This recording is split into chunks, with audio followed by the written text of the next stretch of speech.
മക്കളെ ഒരു ഇമ്പോർട്ടൻ്റ് ആയിട്ടുള്ള അപ്ഡേറ്റ് പറഞ്ഞു തരാൻ വേണ്ടിയിട്ടാണ് ഈ ഒരു വീഡിയോ ആയിട്ട് മിസ് വന്നിട്ടുള്ളത്. അപ്പോൾ സംഭവം ഇത്രയുള്ളൂ. കഴിഞ്ഞ ദിവസം നമ്മളൊരു വീഡിയോ ഇട്ടിട്ടുണ്ടായിരുന്നു.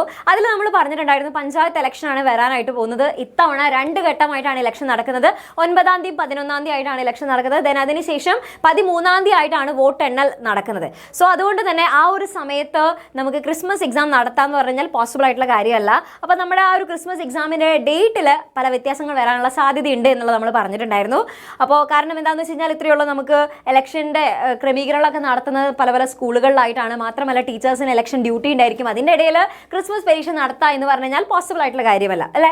അപ്പോൾ അതുമായിട്ട് ബന്ധപ്പെട്ടിട്ട് നമുക്ക് ഇന്നത്തെ ന്യൂസ് പേപ്പർ റിപ്പോർട്ട് നമുക്ക് നോക്കി നോക്കാം. അപ്പോൾ ക്രിസ്മസ് പരീക്ഷയുടെ സമയക്രമം മാറുമെന്നാണ് പറഞ്ഞിട്ടുള്ളത്. അപ്പോൾ ഇതിൽ നോക്കിക്കഴിഞ്ഞാൽ തദ്ദേശ തെരഞ്ഞെടുപ്പിൻ്റെ പശ്ചാത്തലത്തിൽ സംസ്ഥാനത്തെ പൊതുവിദ്യാലയങ്ങളിലെ ക്രിസ്മസ് പരീക്ഷാ തീയതികൾ മാറുമെന്നാണ് പറഞ്ഞിട്ടുള്ളത്. നമ്മൾ ഓൾറെഡി അത് വിചാരിച്ചിട്ടുണ്ടായിരുന്നില്ലേ മാറും എന്നുള്ളത് നമുക്ക് അറിയാമായിരുന്നു.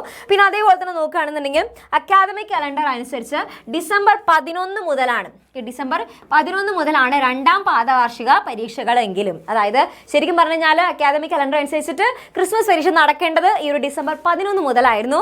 പക്ഷേ 9-11 ദിവസങ്ങളിലായിട്ട് തെരഞ്ഞെടുപ്പും 13-ന് വോട്ടെണ്ണലും പ്രഖ്യാപിച്ച സാഹചര്യത്തിൽ ഡിസംബർ ആദ്യം മുതൽ തന്നെ പരീക്ഷ തുടങ്ങാനാണ് സാധ്യത എന്നാണ് പറയുന്നത്. അതായത് ഡിസംബർ 1-ാം തീയതി മുതൽ തന്നെ എക്സാം സ്റ്റാർട്ട് ചെയ്യാനാണ് സാധ്യത. ഒന്ന് നോക്കി വെച്ചോട്ടോ. പിന്നെ അതേപോലെ തന്നെ തെരഞ്ഞെടുപ്പിന് മുൻപും ശേഷവും എന്ന തരത്തിൽ 2 ഘട്ടവുമായി പരീക്ഷ നടത്താനും സാധ്യതയുണ്ട് എന്നാണ് പറയുന്നത്. ഇപ്പോൾ വിദ്യാഭ്യാസ ഗുണനിലവാര അവലോകന സമിതി യോഗത്തിലായിരിക്കും അന്തിമ തീരുമാനം. അതായത് ഫൈനൽ ആയിട്ടുള്ള ഡിസിഷൻ ഇതുവരെ നമുക്ക് കൺഫർമേഷൻ വന്നിട്ടില്ല.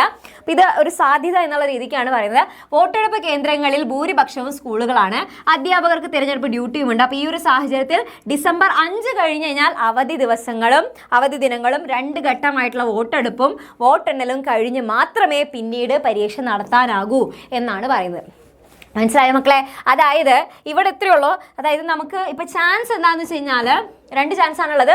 ഒന്നില്ലെങ്കിൽ നിങ്ങൾക്ക് ഡിസംബർ 1-ാം തീയതി മുതൽ ഡിസംബർ 1-ാം തീയതി മുതൽ എക്സാം സ്റ്റാർട്ട് ചെയ്യും.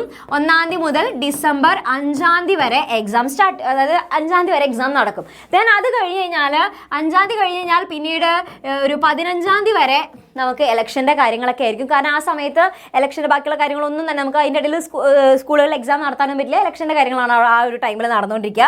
അപ്പോൾ ഈ ഒരു ടൈമിൽ നിങ്ങൾക്ക് ലീവായിരിക്കും. ഇതിൽ നമുക്കൊന്നും ചെയ്യാനായിട്ട് പറ്റില്ല. ദെൻ അതിനുശേഷം 15-ാം തീയതിക്ക് ശേഷമുള്ള ദിവസങ്ങളിലായിട്ടായിരിക്കും പിന്നീട് 15-ാം തീയതിക്ക് ശേഷം ബാക്കിയുള്ള ദിവസങ്ങളായിട്ട് നമ്മുടെ എന്താ പറയുക ക്രിസ്മസ് ലീവിന് മുന്നായിട്ട് ബാക്കിയുള്ള എക്സാംസും കൂടെ നടത്തും. അങ്ങനെയാണ് നമ്മളിപ്പോൾ ഒരു തരത്തിൽ നടക്കാനുള്ള സാധ്യതയുള്ളത്. അതായത് ഇലക്ഷന് മുമ്പ് കുറച്ച് എക്സാംസ് നടത്താം, ഇലക്ഷന് ശേഷം കുറച്ച് എക്സാംസ് നടത്താം. അങ്ങനെയുണ്ട് ചാൻസ്.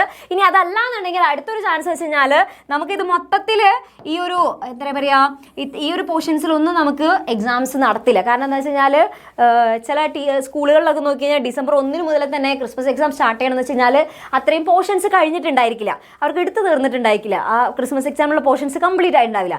അപ്പോൾ അങ്ങനെയൊക്കെയുള്ള കേസിൽ എന്തെങ്കിലും ബുദ്ധിമുട്ടൊക്കെ വരികയാണെന്നുണ്ടെങ്കിൽ ചിലപ്പോൾ ഇതൊക്കെ കഴിഞ്ഞിട്ട് ഇതിന് ശേഷമായിരിക്കും എക്സാം നടത്താനായിട്ടുണ്ടായിരിക്കുക. അപ്പോൾ അറിയില്ല നമുക്കിതിൽ ഏതായിരിക്കും കൺഫർമേഷൻ വരാമെന്നുള്ളത്. അപ്പോൾ മിസ്സിന് തോന്നുന്നു മിക്കതും ആദ്യം കുറച്ച് എക്സാംസ് അല്ലെങ്കിൽ അടുത്തതായിട്ട് ബാക്കി ഇലക്ഷന് ശേഷം കുറച്ച് എക്സാംസ് എന്നുള്ള രീതിക്ക് നടത്താനായിരിക്കും. അല്ലാന്നുണ്ടെങ്കിൽ നമുക്ക് കുറച്ച് ഹെക്ടിക് ആവാനുള്ള സാധ്യതയുണ്ട്. ഇത് എങ്ങനെയാണെന്നുണ്ടെങ്കിൽ നമുക്ക് ഇടയിൽ കുറച്ച് ഗ്യാപ്പ് കിട്ടാനുള്ള സാധ്യതയുണ്ട്. അപ്പോൾ നിങ്ങൾക്ക് ഇതിൽ ഏതാണ് കുറച്ചും കൂടെ നല്ലതെന്ന് തോന്നിയിട്ടുള്ളത് കമൻറ്റ് ബോക്സിൽ ജസ്റ്റ് ഒന്ന് കമൻറ്റ് ചെയ്യുക. അപ്പോൾ ഇങ്ങനെയാണ് നമ്മുടെ എക്സാം വരാനുള്ള സാധ്യതയുള്ളത്. കൺഫർമേഷൻ ആയിട്ടില്ല. അപ്പോൾ നമ്മുടെ ഇനി ബാക്കി നമ്മുടെ വിദ്യാഭ്യാസ മന്ത്രിയും എല്ലാവരും കൂടെ തീരുമാനം എടുത്തതിന് ശേഷം ബാക്കി കൺഫർമേഷൻ വരുന്ന സമയത്ത് നിങ്ങൾ ഉടനെ തന്നെ അറിയിക്കുന്നതായിരിക്കും. അപ്പോൾ നമുക്കിനി നോക്കാം ഇനി എന്താണ് ആ ഒരു ഫൈനൽ ഡിസിഷൻ എന്നുള്ളത്. Okay, thank you.